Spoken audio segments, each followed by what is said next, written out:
Allahumma salli ala Sayyidina Muhammad wa ala ali Sayyidina Muhammad. Bang Alvin Firdaus beserta seluruh tim yang ada di Pontianak, tim yang ada di Riau, Bapak Ibu, Abang, Kakak, Adik, sahabat Hijrah bersama Ustaz Somad yang dimuliakan Allah Subhanahu wa Ta'ala. Tema kita malam ini surga neraka seorang istri. Berdasarkan hadis Nabi SAW, Sallatil mar'atu khamsaha wa shamat syahraha wa hafizat farjaha wa ata'at zawjaha qila laha, maka dikatakan kepada istri itu, udkhilil jannata, masuklah engkau ke dalam surga, min ayyi abwabil jannati, dari pintu mana saja syi'ti yang engkau mau. Jadi kita tahu bahwa pintu surga itu banyak. Ada yang masuk dari babus sedekah karena rajin bersedekah, ada yang masuk dari babus shalah karena rajin salat, ada masuk dari babur rayyan karena rajin puasa, ada yang masuk dari babul jihad karena berjihad, ada masuk dari babul kazimin al-ghaiz karena menahan amarah. Tapi Abu Bakar Siddiq masuk dari pintu mana saja yang dia mau. Ternyata perempuan juga bisa masuk surga dari mana saja yang dia mau. Udkhuli al-jannata, masuklah kau ke surga, min ayyi abwabil jannati, dari pintu surga mana saja syi'ti yang kau mau.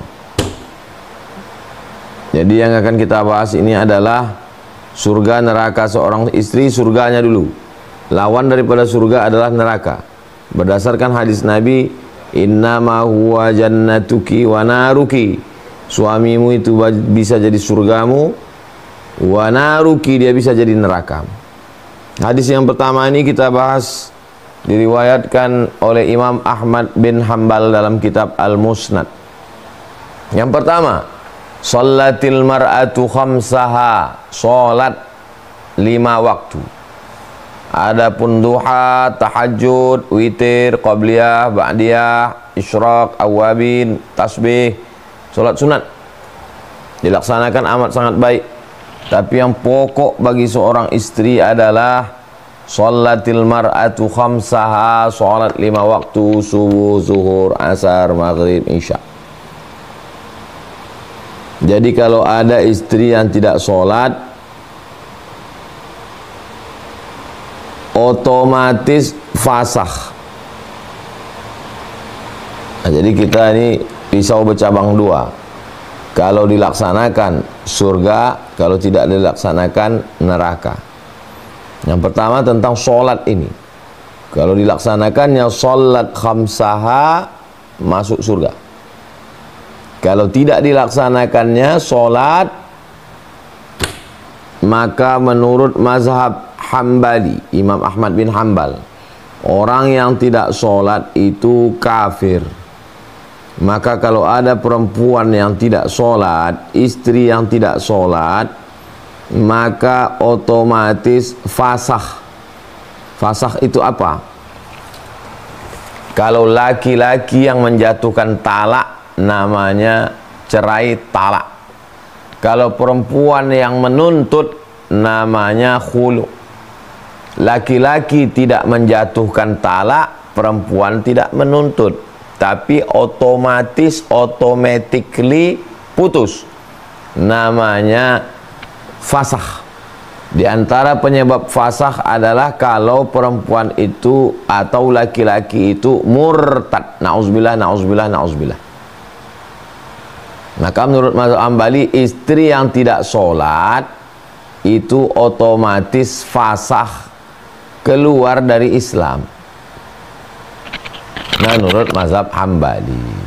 Makanya kalau ada nanti ustadz atau nonton di YouTube atau khotib atau penceramah yang ngomong, siapa yang tidak sholat maka otomatis dia mesti pisah pindah rumah. Nah, itu maksudnya.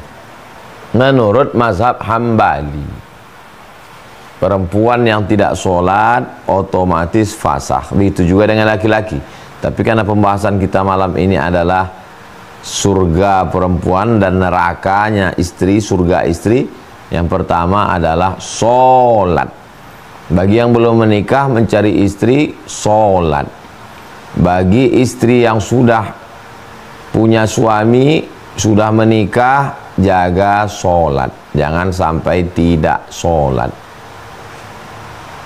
Suami mendidik, mengajarkan, menasehati, membangunkan, bertanya, berbuih mulut tak pernah berhenti, belikan mukena, ajarkan fikih wudu, fikih sholat. Itu maka kalau laki-laki itu faham, dicarinya perempuan yang faham supaya tidak berat kerja dia. Kalaupun sudah terlanjur, apa boleh buat? Itu berarti si suami itu punya pahala double. Satu pahala menikah, satu pahala mendidik perempuan yang tak sholat tadi menjadi sholat. Tentu dalam sholat itu, kalau ada yang bertanya bagaimana dengan bacaan Qur'annya, maksudnya dalam sholat itu tidak sah sholat kalau tidak baca Qur'an. La sholata, tidak sah sholat liman lam yaqra' bi fatihatil kitab, kalau tidak membaca Al-Fatihah. Maka otomatis juga bacaan Al-Fatihahnya minimal Al-Fatihah. Bismillahirrahmanirrahim, alhamdulillahi rabbil alamin, arrahmanirrahim, maliki yaumiddin, iyyaka na'budu wa iyyaka nasta'in, ihdinas siratal mustaqim, siratal ladzina an'amta 'alaihim ghairil maghdubi 'alaihim waladdallin. Amin. Sebodoh-bodohnya perempuan, paling tidak Al-Fatihahnya lurus, karena tidak sah sholat kalau tidak baca Al-Fatihah. Jadi di Pekanbaru di Riau ini masih ada tradisi khataman Al-Quran di rumah-rumah. Saya diundang ke rumah baca doa dan tausiah anaknya khatam Quran. Kalau laki-laki khatam Quran sebelum khitan, karena tradisi khitan di sini tamat SD. Jadi sami khitan umur 8 hari itu keluar dari tradisi di sini. Tamat SD, acara khataman dulu, habis khataman baru sunat. Kalau perempuan acara khatamannya waktu mau nikah, jadi agak lambat sedikit. Walaupun begitu, perempuan yang mau khataman tamat SD tetap dibuatkan majelis khataman, diserahkan guru mengaji. Dulu kuserahkan anakku ini kepada engkau guru mengaji, kata guru mengaji, sekarang kubalikkan lagi anakmu ini kepada engkau. Dulu tak pandai mengaji, sekarang udah pandai mengaji, dia mau akad nikah. Ada acara malam merisik. Merisik itu dirisik-risik, disindir-sindir, kira-kira ini udah ada calonnya apa belum. Kalau belum, ada acara malam meminang. Sesudah dipinang ada acara malam berinai. Setelah itu ada acara malam berkhatam kaji. Habis itu barulah malam akad. Habis itu baru malam walimah. Makanya dibilang baralek gadang, pesta besar-besaran 7 hari 7 malam. Nah, zaman dulu begitu, karena duit banyak, waktu kosong. Sekarang waktu sibuk, duit tak ada. Cuma mau buat pesta lama-lama.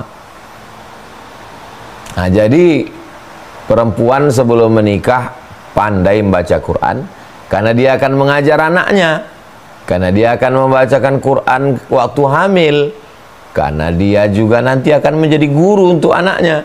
Dan yang paling penting dia sholat. Yang pertama, sholatil mar'atu khamsaha. Yang kedua, wasamat syahraha, puasa di bulan Ramadan. Ini surga bagi istri. Shamat syahraha, puasa. Karena perempuan yang tidak puasa, ingkar dia, maka dia kafir, neraka jahanam. Kalau malas dia, fasik dan wajib diqadha. Saya ulang sekali lagi, ingkar dia, kata dia yang saya enggak relevan ini puasa ini, buang-buang energi, kafir dia, murtad dia, neraka jahanam. Kalau dia bilang aku percaya puasa ini, cuman malas sekali lah puasa, dia tidak kafir, dia fasik.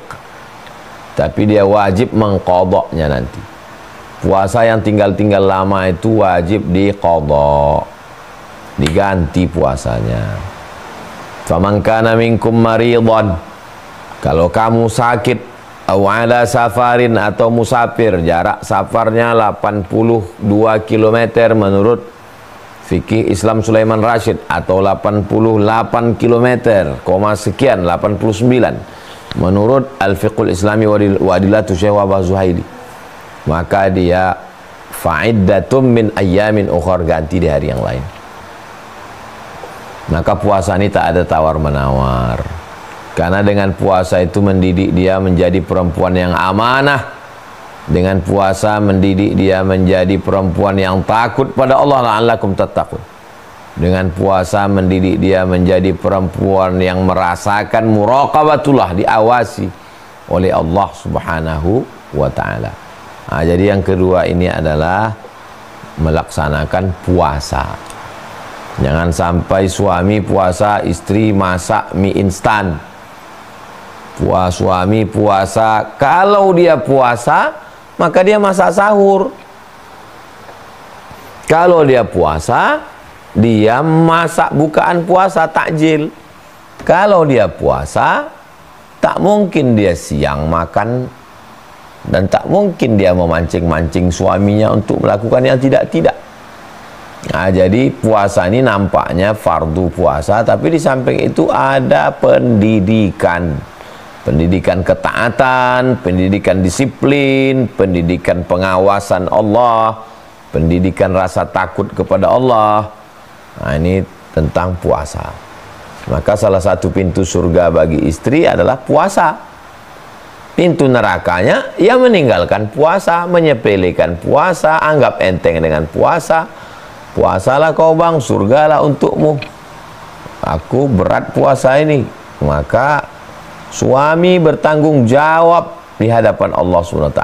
Kullukum ra'in, setiap kamu adalah pemimpin. Wa kullukum mas'ulun an ra'iyatih, setiap kamu akan ditanya tentang kepemimpinannya, yaitu istrinya. Bagaimana puasa istri kita?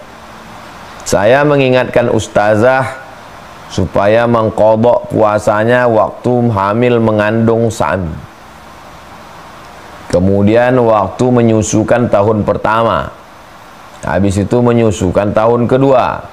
Saya pakai mazhab Syafi'i, kalau tidak puasa karena dirinya, qadha saja.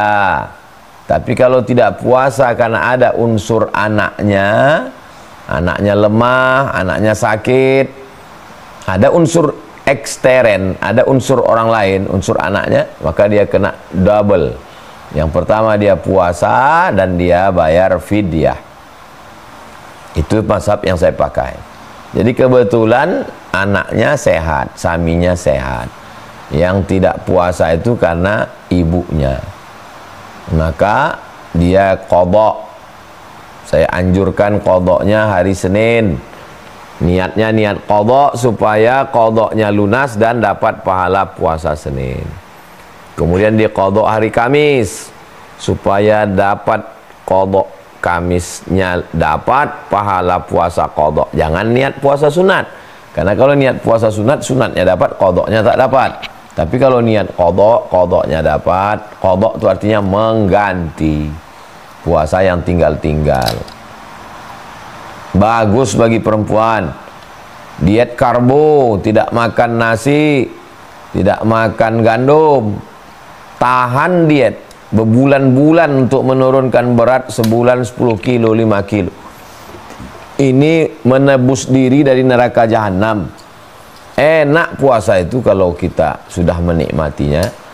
Bangun malam, mandi, sholat tahajud, makan sahur, habis itu siangnya bersih, mulut bersih, hati bersih, pikiran bersih, darah bersih.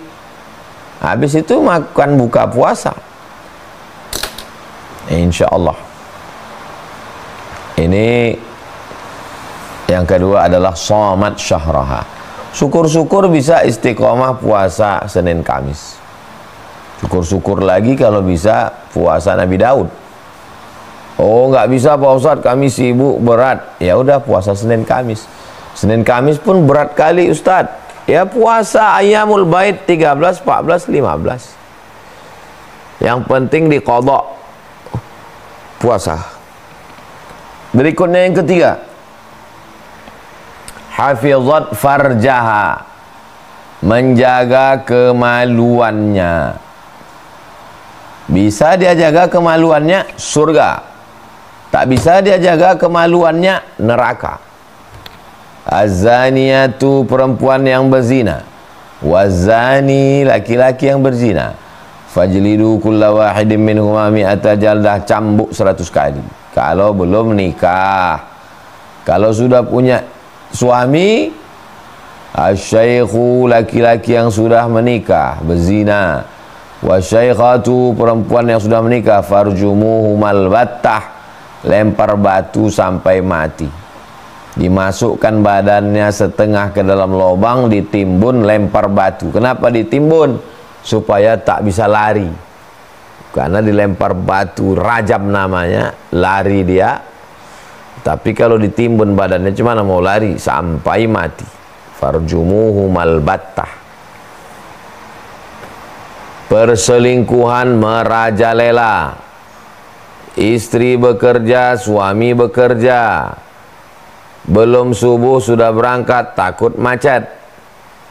Pulang maghrib sampai rumah isya, lelah letih tidur. Tidak sholat maghrib, tak sholat isya, belum buka seragam. Besok bangun begitu lagi, berulang-ulang.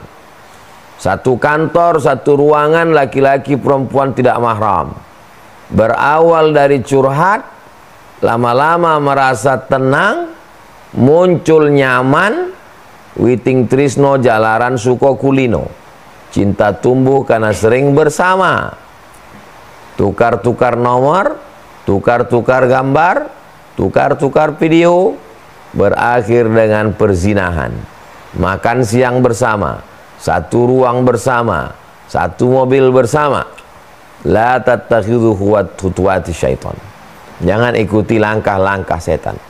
Suami cerita tentang istrinya, bini orang bercerita tentang lakinya ke laki orang. Gimana lagi rahasia rumah tangga? Curhat, tenang. Maka yang ketiga, hafizat farjaha. Kalau dia jaga kemaluannya, surga. Kalau tak dia jaga harga dirinya, martabatnya, neraka. Makanya dalam Quran itu perempuan diumpamakan sebagai kain. Hunna libasul lakum wa antum libasul lahun. Hunna perempuan, libasul lakum, jadi kain bagi kamu. Perempuan kain, menjaga badan. Waktu panas tidak kepanasan, waktu dingin tidak kedinginan. Tapi kain tidak keras. Kain bukan besi, kain bukan batu, kain katun yang lembut. Tapi di tengah kelembutannya dia menjaga. Maka jangan sampai dia tidak menjaga. Keluar kota dengan atasan, satu hotel, satu tempat makan, satu kantor, satu acara, bermalam-malam, berhari-hari. Apa yang mau dicari hidup ini? Hancur kepercayaan suami.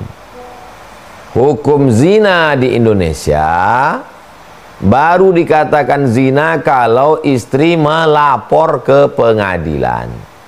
Pertanyaannya, laki-laki yang mana yang mau melaporkan istrinya ke pengadilan? Pastilah dia diejek orang. Akhirnya dia balas perzinahan itu dengan dia berzina.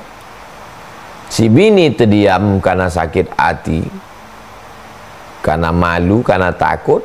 Suami pun merasa puas karena sudah membalaskan perbuatan istrinya.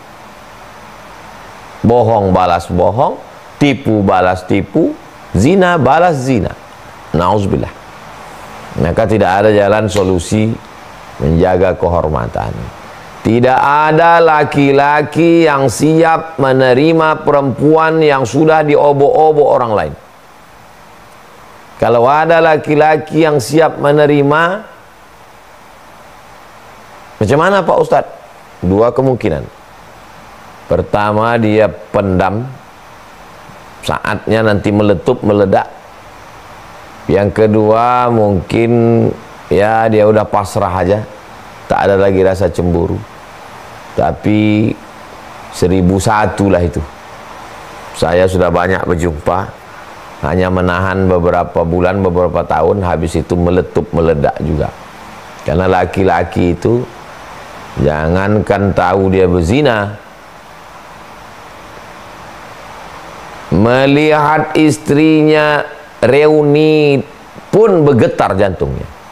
Melihat istrinya menyebut teman SMA-nya pun meletup rasa hatinya, walaupun tak dinampakkannya.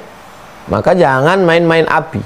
Jangan coba-coba istri perempuan memancing-mancing suaminya. Aku tadi jumpa mantan pacarku dulu waktu acara reunian SD SMP. Hati-hati, kalian sudah menghancurkan perasaan laki-laki. Begitu juga sebaliknya. Maka yang ketiga adalah wahafizat farjaha, menjaga kemaluannya, kehormatannya, harga dirinya, martabatnya, surga baginya. Kalau tidak, maka nerakalah baginya. Yang keempat, wa ata'at zaujaha, taat, patuh kepada suaminya. Pakailah tudungmu, tutupnya rambutnya. Janganlah kau pakai pakaian sempit. Pakailah baju kurung. Janganlah kau pakai celana jeans. Jangan pakai celana legging. Janganlah berjalan-jalan dengan yang tak mahram, pergi kalian cabut ke mall. Janganlah duduk-duduk di pinggir jalan. Patuh dia, taat dia. Tapi kalau perintahnya, bukalah jilbabmu, catlah rambutmu, pakai kuteklah kamu, maka tidak wajib istri itu patuh kepada suami. La ta'ata li makhluqin fi maksiatil khaliq. Tidak ada ketaatan kepada makhluk kalau menyebabkan maksiat kepada Allah SWT. Jadi jangan mentang-mentang laki-laki, aku yang berkuasa di rumah ini, aku kepala rumah tangga, kau wajib patuh sama aku. Kalau kau wajib patuh sama aku, kalau kau patuh kau masuk surga, kalau tak patuh masuk neraka. Tengok dulu laki-laki yang bagaimana. Perempuan pun jangan mau dibodohi laki-laki. Karena aku kepala rumah tangga, maka surat mobilmu balik ganti namaku, surat tanahmu kita bawa ke BPN ganti namaku. Itu pembodohan namanya. Perempuan menikah dengan laki-laki, surat tanahnya tetap nama perempuan. Dulu dapat warisan dari ayahnya, dapat tanah, ya tetap nama istri. Kenapa pula berubah jadi nama suami? Harta suami lain, harta istri lain. Istri bekerja, ya gajinya duit dia. Semua gaji kau untukku, kata suami. Enggak bisa begitu. Apa dasar pindahnya duit itu? Jadi maksud taat di sini adalah taat dalam perintah agama. Menutup aurat, taat. Sholat, taat. Keluar rumah dengan izin, taat. Jangan angkat telepon entah siapa-siapa, aku cemburu, taat. Nah, ini maksudnya. La ta'ata li makhluqin. Tidak ada ketaatan kepada suami fi maksiatil khaliq, kalau menyebabkan maksiat kepada Allah Subhanahu wa taala. Kalau beginilah istri, maka kata malaikat kepada istri, udkhuli al-jannah, masuklah kau ke dalam surga. Min ayyi abwabil jannah, dari pintu mana, mau pintu mana aja kau masuk, masuk. Syi'ti, sesuai dengan kehendakmu. Hadis riwayat Ahmad. Berikutnya hadis riwayat Abu Daud dan Al-Hakim. Yang kelima, sambungan hadis atas tadi. Kita sambung ke hadis berikutnya. Nazara ilaiha sarrathu. Nazara, memandang, ilaiha, kepada istrinya. Suami memandang kepada istrinya, sarrathu, senang hatinya. Dipandangnya senyum, dipandangnya sejuk matanya karena jilbabnya panjang, bajunya panjang. Dipandangnya senang hatinya karena rumahnya bersih, anak-anaknya taat. Bagaimana ketika dipandang senang hati? Dari segi kebersihannya, cantik relatif. Kalaulah cantik itu jadi standar, kenapa artis-artis itu tak cantik di mata suaminya? Ya, jadi masalah cantik tak cantik itu, ya tengok matanya dulu. Nah, maka di sini tak ada disebutnya cantik. Yang penting nazara ilaiha sarrathu. Ketika suami itu memandang, menyenangkan hatinya, tidak merengut macam jeruk purut, tidak pula rambutnya kusut masai, tidak pula pakaiannya compang-camping padahal sudah dikasih duit belanja, tidak pula cakapnya tak berhenti-berhenti sampai sakit kepala. Menyenangkan hatinya. Wa iza amaraha ata'athu. Ini tadi masuk dalam yang ketiga di atas. Kalau diperintah patuh. Ini masuk dalam tiga yang di atas. Berikutnya yang keenam. Wa iza ghaba anha. Kalau suaminya itu pergi keluar rumah, pergi keluar kota, pergi musafir, hafizathu, dijaganya harta suaminya, tidak dipakainya tabungan suaminya, difotonya KTP suaminya untuk pinjaman online, tidak pula dia sibuk main game online. Pulang-pulang suami tengok datang debit kolektor. Gara-gara apa? Tidak menjaga. Begitu pulang, mobil dijualnya, kulkas digadaikannya, BPKB entah pergi kemana. Orang datang menagih hutang. Naik darah tinggi suaminya. Banyak laki cepat mati sekarang gara-gara perbuatan bini yang tidak sesuai dengan ajaran Islam.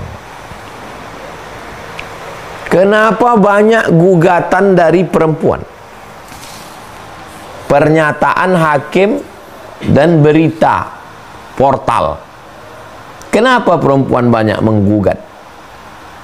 Karena dia sekolahnya lebih tinggi, S1, S2, karirnya lebih mapan di kantor, gajinya lebih besar, duitnya lebih banyak, bapaknya lebih kaya, dilawannya lakinya.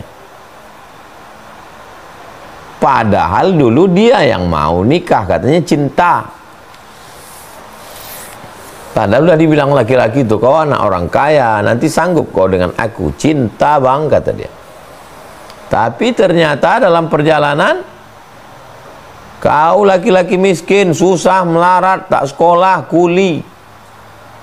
Aku anak orang kaya, tak biasa aku tak pakai motor, aku mesti pakai mobil. Neraka jahanam tempat dia. Kalau suamimu itu kebetulan kurang beruntung, kau anak orang kaya, mau kau nikah sama dia karena dia baik, karena dia taat agama, kau bantulah dia. Gajimu besar, bilang sama dia, sebelum dibukakan Allah pintu rezeki, ya kita bersusah-susah dulu bang. Nyawa pun ku kasih, jangankan gaji ini.